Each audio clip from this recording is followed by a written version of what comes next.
अस्सलाम वालेकुम। अच्छा जी, आज हम जिस चीज़ के बारे में देख रहे हैं वो ये है कि जी प्लांट वायरसेस जो हैं वो क्या होते हैं और वो किस तरह से जो है वो अफेक्ट करते हैं प्लांट्स के अंदर। तो सबसे पहले हम जो है वायरस को देखेंगे कि जी वायरस की क्या डेफिनेशन है। वायरस बेसिकली एक न्यूक्लियोप्रोटीन होता है। न्यूक्लियोप्रोटीन से मतलब ये हो गया कि उसमें न्यूक्लियो वर्ड से न्यूक्लिक एसिड से निकला है। जो उसमें डीएनए या फिर आरएनए जो उसका जेनेटिक मटेरियल होगा, और दूसरा जो है वो प्रोटीन, तो वो बेसिकली प्रोटीन है जिसको हम कैप्सिड कहते हैं, जो कि बिल्डिंग ब्लॉक कैप्सोमेयर से मिलके बनता है। वायरस एक जो है एंटिटी के तौर पे हम इसे देखते हैं। ये लिविंग और डेड के जो है वो बाउंड्री के ऊपर होता है, ना ही हम उसे लिविंग कह सकते हैं, क्योंकि इसे ज़िंदा रहने के लिए जो है एक होस्ट की ज़रूरत होती है, और वो अपने होस्ट के बाहर जो है वो एक डेड होता है, और वो होस्ट के बाहर किसी भी जो है एक्टिविटी में इन्वॉल्व नहीं होता। तो सबसे पहले हम ये देखते हैं जी वायरस होता क्या है। Virus is a super molecular complex that can replicate within appropriate living host cell. कि वायरस एक ऐसा मोलिकुलर कॉम्प्लेक्स है जो कि सिर्फ और सिर्फ अपने लिविंग होस्ट में ही क्या करेगा, रेप्लिकेट करेगा, मतलब रिप्रोड्यूस करेगा। उसके बाहर जो है वो किसी भी तरह की रिप्रोडक्शन प्रोड्यूस नहीं कर सकता, और ना ही वो जो है वो उसके बाहर जो है डेड कंसीडर होता है। इट इज़ सब माइक्रोस्कोपिक। ये सब माइक्रोस्कोपिक है। सब माइक्रोस्कोपिक से मतलब ये है कि इसे हम नॉर्मल कंपाउंड माइक्रोस्कोप के थ्रू भी नहीं देख सकते। इसे देखने के लिए स्पेसिफिक माइक्रोस्कोप की ज़रूरत होती है, जिनको हम जो है इलेक्ट्रॉन माइक्रोस्कोप कहते हैं। ओब्लिगेट है जी। ओब्लिगेट का हम पहले ही वर्ड देख चुके हैं जी। ओब्लिगेट का मतलब होता है ज़रूरी। ओब्लिगेट पैथोजेंस ऐसे पैथोजन होते हैं जिनको जो है ज़िंदा रहने के लिए एक लिविंग होस्ट की ज़रूरत होती है, और वो अपने लिविंग होस्ट से बाहर जो है वो डेड कंसीडर होते हैं, और वो बिल्कुल जो है किसी भी किस्म की जो है एक्टिविटीज़ परफॉर्म नहीं कर सकते। इन्फेक्टिव होता है, और जब भी ये तो काज करेगा वो इन्फेक्शन होगा। Infiltrable entity which is nucleoprotein in nature, जो कि मैंने आपको पहले ही बता दिया है। दे कंसिस्ट ऑफ डीएनए और RNA surrounded by protein capsid और मेम्ब्रेनियस इन्वेलप। वो कहता है कि ये जो है जेनेटिक मटेरियल कंसिस्ट करता होगा जो या तो डीएनए होगा या फिर वो जो है वो उसमें आरएनए होगा। दोनों इकट्ठे नहीं हो सकते, मतलब या तो उसका जेनेटिक मटेरियल डीएनए का होगा, वो सिंगल स्ट्रैंडेड डबल स्ट्रैंडेड हो सकता है। इसी तरह अगर आरएनए होगा तो वो single stranded double stranded RNA जो है वो हो सकते हैं। उसके बाहर जो है वो प्रोटीन कोड होगा जिसको हम कैप्सिड कहते हैं, जो कि कैप्सोमेयर से मिल के बनता है, जो कि उसके बिल्डिंग ब्लॉक है। उसके बाहर जो है समटाइम्स जो है वो लिपिड की लेयर होती है जिसको जो है हम इन्वेलप कहते हैं, जो कुछ वायरसेस में होती है और जो कुछ में वो है नहीं होती। It is further divided into different groups. Viruses को जो है हमने डिफरेंट ग्रुप में डिवाइड किया हुआ है। जो पहला हम देखते हैं वायराइड क्या होता है। Naked RNA having no protein coat. के नेकेड आरएनए जिसमें कोई प्रोटीन कोड नहीं होगा, जिसमें कोई प्रोटीन कोड नहीं होगा, और जेनेटिक मटेरियल जो है वो आरएनए होगा।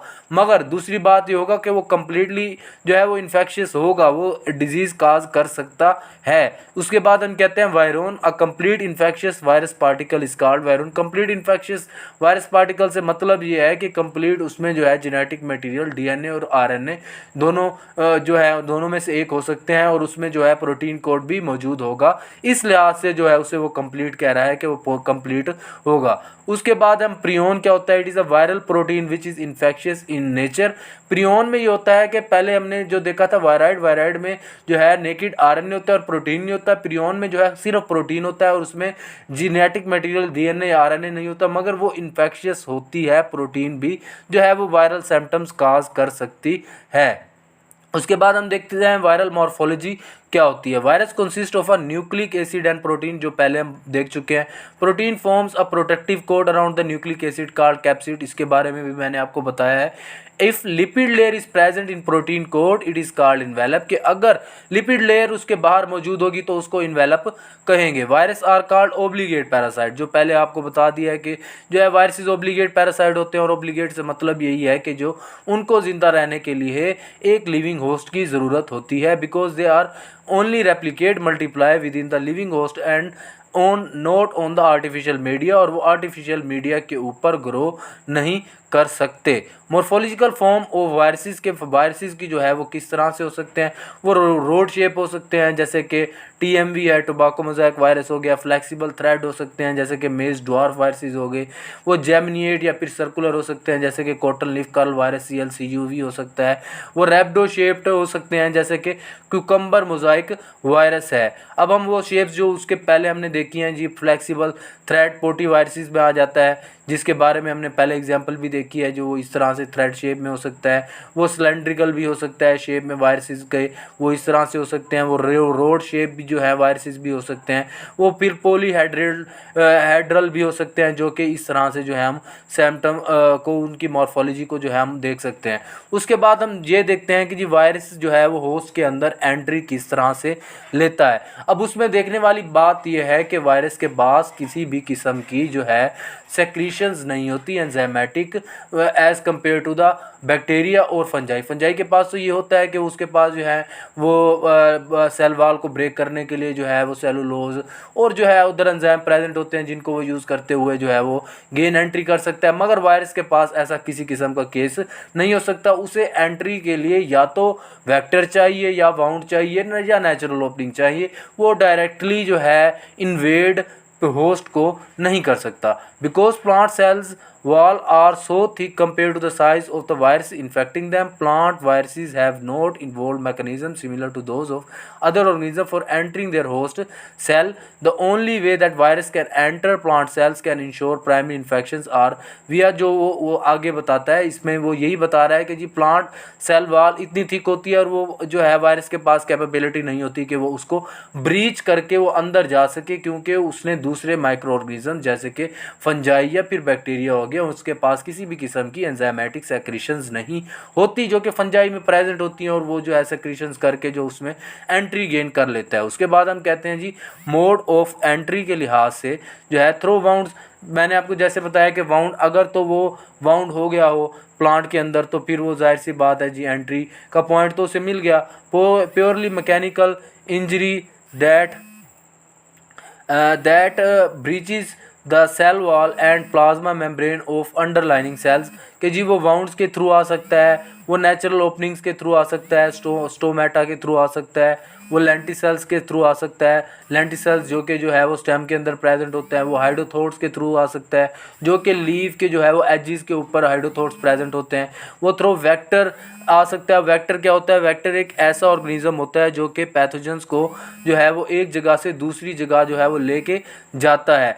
तो इन्फेक्शन जो है directly into the cell through the piercing mouth part of the sap sucking insect और निमाटोड, जी वो उनके थ्रू भी जो है वो एंटर हो सकता है। Through other pathogens entrance into the plant tissues और सेल्स और in association with the fungal bacterial and nematode and parasite bodies, कि वो किसी और ऑर्गेनिज्म के जो अंदर है या फिर किसी और पैथोजन के अंदर जो है वो रहकर वो जब वो पैथोजन जो है मूव करेगा तो वो उसके साथ ही जो है वो उसमें मूव कर सकता है। थ्रो सीड या फिर जो है इन्फेक्शियस सीड इन्फेक्शियस हों तो वो उनमें भी जो है वह प्लांट वायरसेस मूव कर सकते हैं। Vertical transmission through the infected seed tubers हो सकते हैं। ठीक है, ट्रांसमिशन विया पोलन्स, अगर तो वो फ्लावर्स के अंदर जो पोलन्स हैं वो भी इन्फेक्शियस हों तो फिर भी जो है वो उनकी ट्रांसमिशन हो सकती है। थ्रो प्रूनिंग और ग्राफ्टिंग, कि अगर तो प्रूनिंग और ग्राफ्टिंग करें और अगर कोई जो है वो प्लांट इन्फेक्टेड हो उसके थ्रू भी जो है वो इन्फेक्शियस से जो है वो हेल्दी के थ्रू जो मूव कर सकता है। उसके बाद हम नेक्स्ट देखते हैं जी ट्रांसमिशन ऑफ वायरसेस के। वायरस की ट्रांसमिशन जो है वो हम किस तरह से कर होती है, जो पहले भी हम देख चुके हैं जी। वो मैकेनिकल मीन से थ्रू हो सकती है, जैसे कि इंजरी के थ्रू हो सकती है, वो इस तरह से सीड्स के थ्रू हो सकती है, वो इंसेक्ट वेक्टर के थ्रू, जो इन तमाम चीज़ों को जो है हमने ऊपर देख लिया हुआ है। तो उसके बाद हम देखते हैं कि जी किस तरह से जो है वायरस जो है वो इन्फेक्ट कर रहा होता है। सबसे पहले जो है वो प्लांट के ऊपर वायरस का इन्फेक्शन होता है। इन्फेक्शन का आप इस तरह से कह सकते हैं कि अगर तो कोई भी जो है पैथोजन किसी प्लांट के ऊपर इन्फेक्ट करे और वो सक्सेसफुल पैथोजन वो जो है वो सक्सेसफुल रहे और वो उसके अंदर जो है कॉलोनाइज कर जाए, रेप्लिकेट कर जाए और सिम्टम प्रोड्यूस करे, तो हम उसको जो है इन्फेक्शन करते हैं, इन्फेक्शन कहते हैं। और उसके बरक्स जो इन्फेस्टेशन होता है वो मेरली यही होता है कि जो पैथोजन है वो उसके ऊपर प्रेजेंट है, किसी किस्म के जो है वो सिम्टम प्रोड्यूस नहीं कर रहा। उसके बाद सेकंड स्टेज होता है रेप्लिकेशन। जैसे ही वो जो है उसके अंदर पहुंच गया तो वो उसमें जो है खुद को वो रेप्लिकेट करेगा और अपनी मल्टीपल कॉपीज़ बनाता रहेगा। उसके बाद जी वो ट्रांसलोकेशन होगी, वो जो है ज़्यादा से ज़्यादा लोकेट करते रहेंगे, अकामुलेट होंगी और उसके बाद जो है अल्टीमेटली एक हद तक ही जो है वायरस रह सकते हैं सेल्स के अंदर। अल्टीमेटली वो सेल्स को ब्रीच करेंगे और सेल ब्रस्ट होगा और उसके बाद जो है वो नेक्स्ट अदर जो है सेल्स को इन्फेक्शन के लिए मूव ऑन होंगे। उसके बाद हम जनरल जो है फीचर्स को देखते हैं वायरल रेप्लिकेशन साइकिल में। Once a virus genome has entered a cell, the cell begins to manufacture the viral protein. कि जैसे ही एक वायरस का जीनोम एक सेल के अंदर एंटर होता है, वो उसकी जाके सबसे पहले क्या करेगा, उसकी जो मशीनरी है उसको तमाम को खुद के कैप्चर में लेगा और वो जो है अपने ही प्रोटीन बनाएगा, अपने ही जो है जीनोमिक मटेरियल बनाएगा और वो उसको जो है अल्टीमेटली इकट्ठा अकोमुलेट करके जो है एक वायरस प्रोटीन एंटिटी बन जाएगा।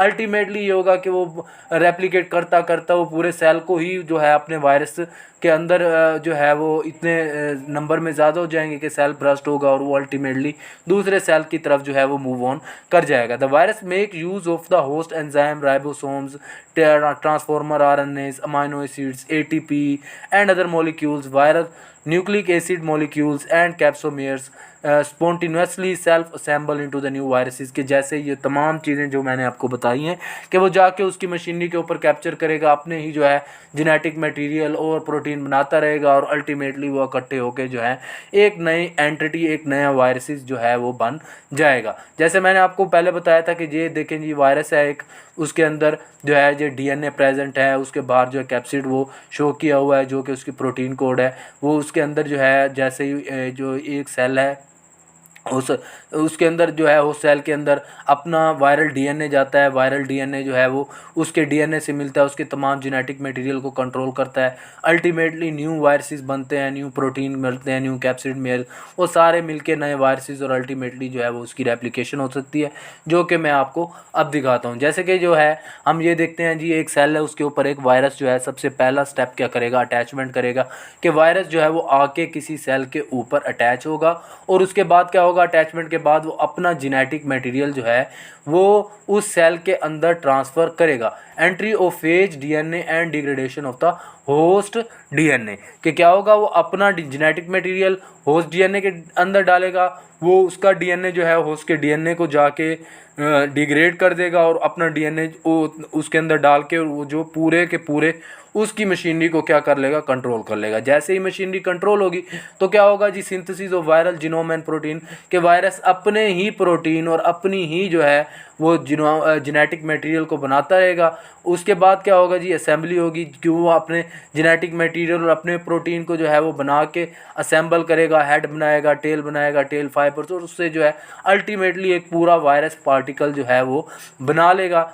अल्टीमेटली जो उसके बाद क्या होगा जी, इतने वायरस पार्टिकल्स वो बना लेगा कि वो सेल के अंदर वो वायरस पार्टिकल जो हैं वो तमाम नहीं रह सकेंगे और उसके बाद ये होगा जी अल्टीमेटली वो सेल जो है वो ब्रस्ट हो जाएगा और उससे जो है वो साइकिल फिर दोबारा शुरू हो जाएगा। वो दोबारा किसी नए सेल के ऊपर जाएगा, दोबारा जो है उसके ऊपर अटैचमेंट होगी, दोबारा तो ये तमाम साइकिल जो है वो रिपीट कर होगा। मैं उम्मीद करता हूँ आपको ये तमाम समझ आ गया होगा। Thank you. अस्सलाम वालेकुम। अच्छा जी।